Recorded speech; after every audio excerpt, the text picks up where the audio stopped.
Belajar mengendalikan ego. Mari kita mulai dengan beberapa kisah sebelum ke inti permasalahan yang akan sedikit diulas di sini dengan kisah-kisah sederhana, yaitu seorang anak sekolah dari suatu yayasan bernama Udin baru kelas 9 atau setingkat sekolah menengah. Yayasan itu memiliki beberapa unit sekolah yang setingkat di beberapa lokasi yang terpisah-pisah.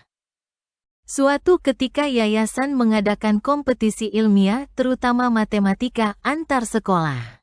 Setiap sekolah harus menyiapkan jago-jagonya 3 orang untuk diuji kompetensinya.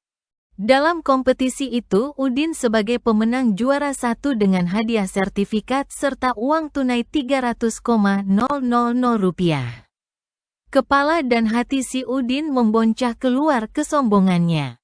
Setelah itu dia pulang ke rumah dengan menceritakan pada ibunya atas prestasi yang membanggakan.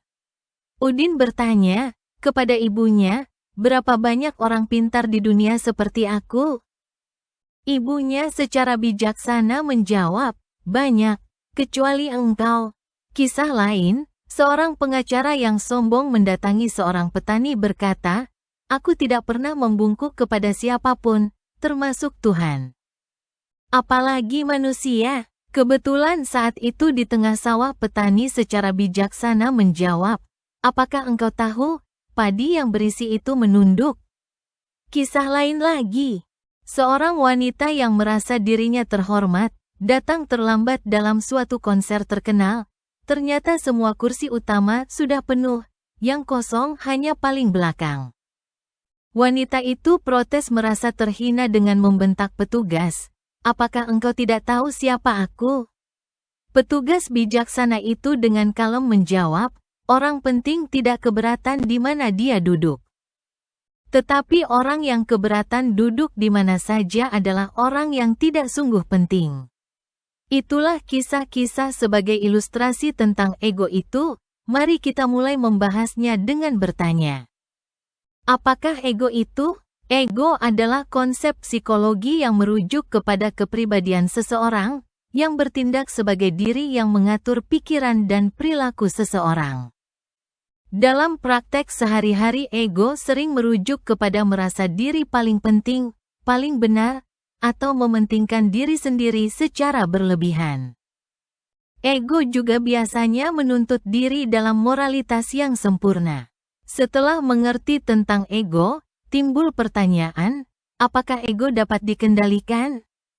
Jawabannya, ya, tetapi tidak bisa dihilangkan. Karena menyatu dengan diri sendiri sebagai suatu kepribadian seseorang. Kita lanjutkan bertanya, bagaimana cara mengendalikannya? Banyak cara mengendalikan ego agar sesuai dengan etika dan moralitas yang baik dengan kesadaran diri. Latihan ini berusaha menyadari realitas dan bersedia menerima kritik terutama yang membangun untuk menjadi lebih baik, serta lebih peduli dengan orang lain. Di samping itu, kenalilah diri sendiri.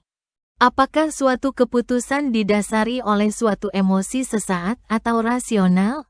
Dalam menerima suatu kritik, kita sebaiknya menganggap diri tidak selalu benar dan bisa salah. Lebih jauh lagi, sikap menghargai orang lain, dengan belajar menerima suatu masalah dari sudut pandang yang berbeda. Jadi setiap pendapat orang lain jangan cepat-cepat reaktif menilai pendapatnya salah, biarkan mereka menyelesaikan uraiannya dahulu.